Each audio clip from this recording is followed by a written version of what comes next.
यदि हार चुके हो अपने ज़िंदगी से, यदि हार चुके हैं पढ़ते पढ़ते, तो आप सभी लोगों के बीच एक आपकी होमगार्ड्स जो आप लोगों के सपनों को साकार करने के लिए, आप लोगों के उत्साह को जागरूक करने के लिए, आप लोगों के खोए हुए यानी टूटे हुए सपने को साकार करने के लिए आया है भर्ती यूपी पुलिस और होमगार्ड्स।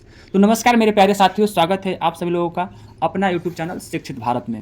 ज़्यादा से ज़्यादा वीडियो को शेयर करिए तथा चैनल को सब्सक्राइब कर लीजिए। बात करते हैं आज जो हम लेकर आए हैं important GK GS UP police constable और यूपी होमगार्ड्स के लिए। ये हमारा जो है सेट नंबर 5 है। इससे पहले मैंने 4 सेट करा दिया है। आप चारों सेट देखना चाहते हैं तो मेरे चैनल पर जाइए और एक एक चीज़ों को अच्छे से देखिए। बात करते हैं इसमें, तो कुल आप लोगों को जो प्रश्नों की संख्या है वो है 25 और जो टाइमिंग रहता है आपको चेक करने के लिए वो दिया गया है 10 मिनट। सबसे पहले इसमें आप लोग नाम लिख लीजिएगा, जो भी आप लोगों का नाम होगा वो नाम लिख लीजिएगा, नीचे अपना रोल नंबर लिख लीजिएगा। बात करते हैं अपना पहला प्रश्न का। कह रहा है कि निम्नलिखित में से किस रोग में रोगाणु खुले घाव से होकर प्रवेश कर जाते हैं? ए है टिटनेस, बी है यक्ष्मा, सी है मलेरिया और डी है टाइफाइड। तो जो इसका जवाब होगा वो होगा ऑप्शन नंबर हमारा ए यानी कि टिटनेस। आइए कुछ विस्तृत जानकारी लेते हैं। देखिए, टिटनेस रोग से जो होते हैं रोगाणु खुले घाव में प्रवेश कर जाते हैं, यानी कि शरीर में क्या करते हैं, प्रवेश कर जाते हैं। बात करें दूसरा का, तो टिटनेस से कौन सा हमारा अंग प्रभावित होता है? तो तंत्रिका तंत्र प्रभावित होता है। उसके बाद से यह रोग जो होता है क्लास्ट्रीडियम टिटनी नामक जो है जीवाणु से होता है। उम्मीद करते हैं कि आप लोगों को प्रश्न समझ में आता होगा। उसके बाद से कहते हैं इसमें चौथा नंबर कि बच्चों को डीपीटी का टीका टिटनेस रोग से बचने के लिए लगाया जाता है। यानी आप लोगों को बीच जो है 4 से 5 प्रश्नों का ये जवाब रहा। चलिए आगे बढ़ते हैं दूसरा प्रश्न को। कह रहा है दूसरा प्रश्न कि निकटतम तारे से पृथ्वी पर प्रकाश कितने समय में पहुंचता है? यानी ए ऑप्शन में है 4.3 सेकंड में, बी है 4.3 मिनट में, सी है 43 मिनट में और डी है 500 सेकंड में। जो दूसरे का ऑप्शन सही होगा वो होगा ऑप्शन नंबर हमारा डी यानी कि 500 सेकंड में।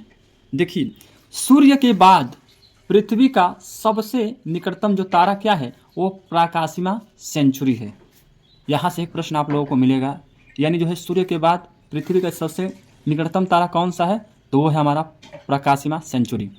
उसका दूसरा का है कि पृथ्वी जिस आकाशगंगा में है उसका नाम क्या है? दुग्ध मेखला है।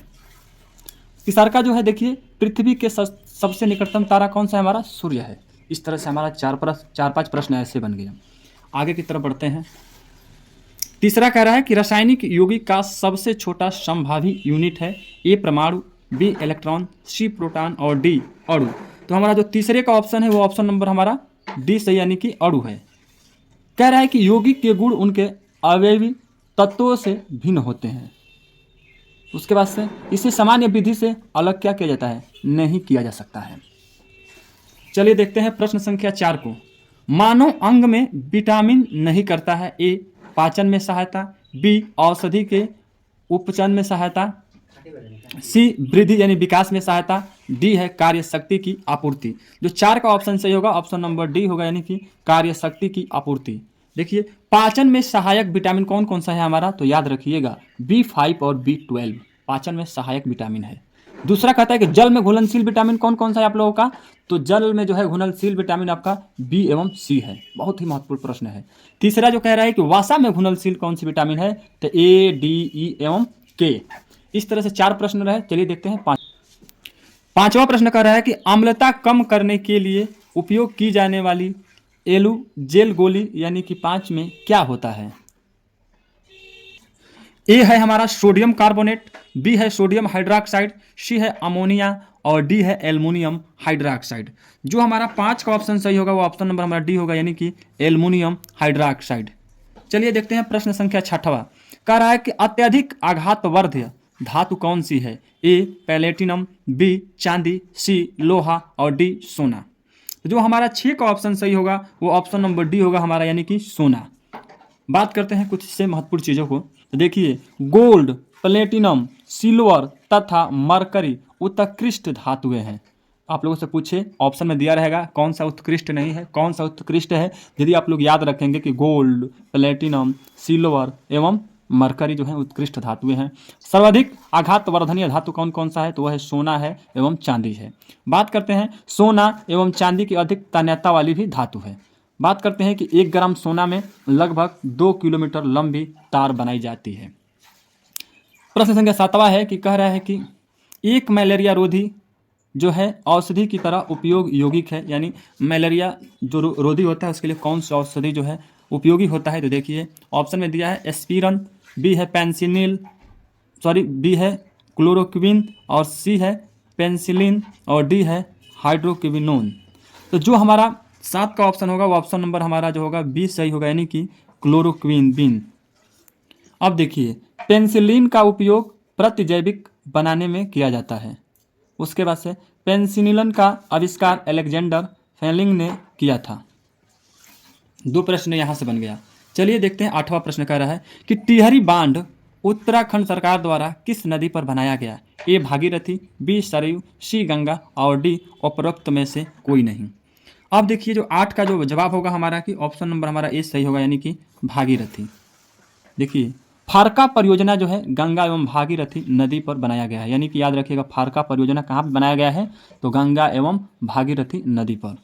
दूसरा है टिहरी बांध को स्वामी रामतीर्थ सागर बांध के नाम से भी जानते हैं। टिहरी बांध को और किस नाम से जानते हैं, तो स्वामी रामतीर्थ सागर बांध के नाम से जानते हैं।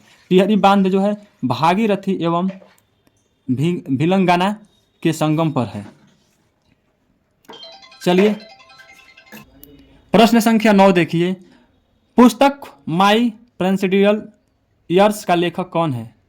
तो ए है एस राधाकृष्णन, बी है बीबी गिरी, और जो है सी है हमारा आर बेकट रमन, और डी जो है के आर नारायण। तो जो हमारा 9 का ऑप्शन सही होगा वो होगा ऑप्शन नंबर हमारा यानी कि सी आर बेकट रमन को। देखिए 10वां जो प्रश्न क्या कह रहा है कि पशुओं के खुर पका एवं मुंह पका की बीमारी का क्या कारण है। ए विषाणु, बी प्रोटोजोआ, सी बैक्टीरिया, और डी उपरोक्त में से कोई नहीं। थोड़ा सा ऑप्शन ऊपर नीचे हो गया है तो आप लोग इसको ध्यान से देख लीजिएगा। तो जो हमारा 10 का ऑप्शन सही होगा वो होगा ऑप्शन नंबर हमारा ए, यानी कि विषाणु। ये हमारा गलत है, बस हम लगाए हैं आप लोगों को ऑप्शन ऊपर नीचे हुआ इसलिए। अब कह रहा है कि विषाणु की खोज जो किसने की थी, इवानोस्की ने की थी।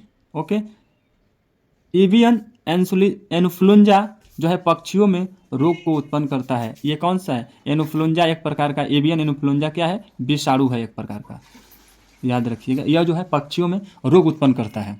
बात करते हैं 11वां प्रश्न को।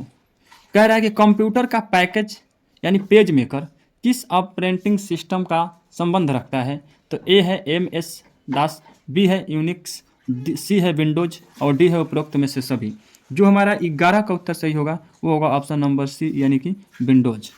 12 देखिए कह रहा है कि मानव शरीर का कौन सा अंग पुनरुद्ध भवन को प्रदर्शित करता है। ए फ्लीहा, बी वृक्क, सी यकृत, और डी मस्तिष्क। जो हमारा 12 का ऑप्शन सही होगा ऑप्शन नंबर सी होगा, यानी कि यकृत।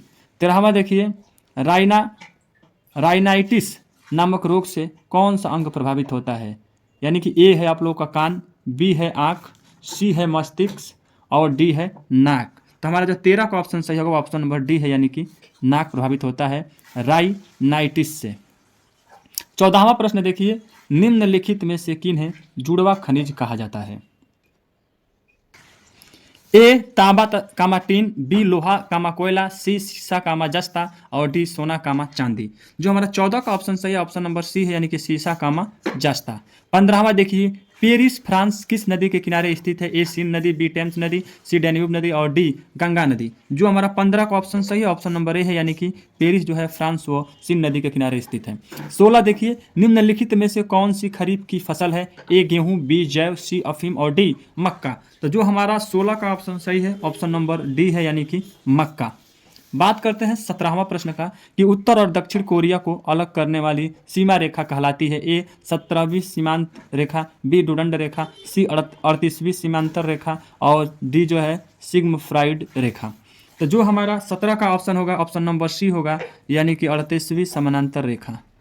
अगला देखिए प्रश्न कह रहा है कि 18 नंबर, एक बैडमिंटन कोर्ट की लंबाई कितनी होती है? ए 85 फुट, बी 78 फुट, उसके बाद से सी 44 फुट और डी 46 फुट। जो हमारा 18 का ऑप्शन होगा, ऑप्शन नंबर सी होगा, यानी कि 44 फुट।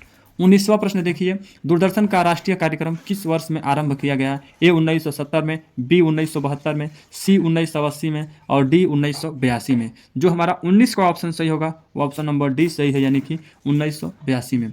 20वां प्रश्न कर रहा है कि हाल ही में अंतर्राष्ट्रीय क्रिकेट परिषद यानी आईसीसी के वार्षिक पुरस्कारों के अंतर्गत सर गारफील्ड सोबर्स ट्रॉफी सर्वश्रेष्ठ क्रिकेटर किसे प्रदान किया गया? ए जो रूट को, बी रविचंद्र अश्विन को, और जो है सॉरी इसमें से सी और डी ऑप्शन छूट गया है कहीं से, तो प्लीज़ आप लोगों के लिए ध्यान से देख लीजिएगा।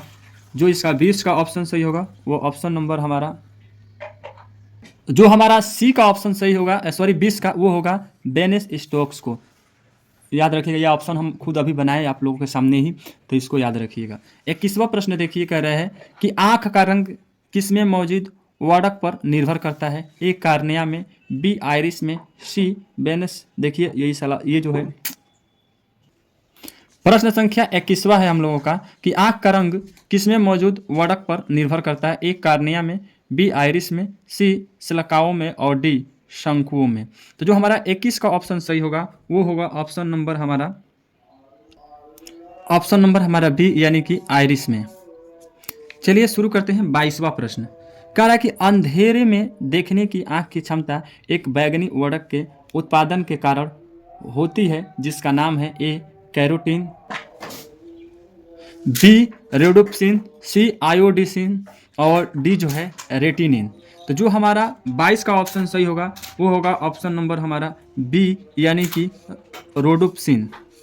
चलिए प्रश्न संख्या 23वां देखते हैं। भारत में सबसे अधिक समय तक प्रधानमंत्री पद पर रहने वाले व्यक्ति हैं, तो वो हैं हमारे कौन? पंडित जवाहरलाल नेहरू जी। ऑप्शन नंबर हमारा 20 सही है। बात करें कि कम समय तक कौन रहे, तो चरण सिंह रहे। कब से कितने दिन? 170 दिन तक। सबसे लंबे समय तक जो रहे हैं वो है पंडित जवाहरलाल नेहरू जी। कार्यकाल इनका रहा 16 साल 286 दिन का। आइए 24वां प्रश्न देखते हैं कि सबसे अधिक आयु में यानी 81 वर्ष के आयु में भारत का प्रधानमंत्री कौन बने? तो आप लोगों का जवाब होगा यानी कि Morarji Desai ji. Option number C. प्रश्न संख्या 25वां है, देखिए भारत में सबसे तेज चलने वाला कंप्यूटर है? ए विक्रम, बी परम, सी माइक्रोसॉफ्ट और डी एवीएम। तो हमारा जो ऑप्शन होगा 25 का वो होगा बी, यानी कि परम जो है सबसे तेज चलने वाला कंप्यूटर है। प्यारे साथियों, इस तरह से आप सभी लोगों के बीच 25 जो है जीएस का महत्वपूर्ण प्रश्न रहा आपके यूपी पुलिस कांस्टेबल और होमगार्ड के लिए। उम्मीद करते हैं कि आप सभी लोगों को एक एक प्रश्न समझ में आया होगा। ऐसे ही वीडियो देखने के लिए चैनल को सब्सक्राइब करिए तथा दूसरे के पास शेयर करिए।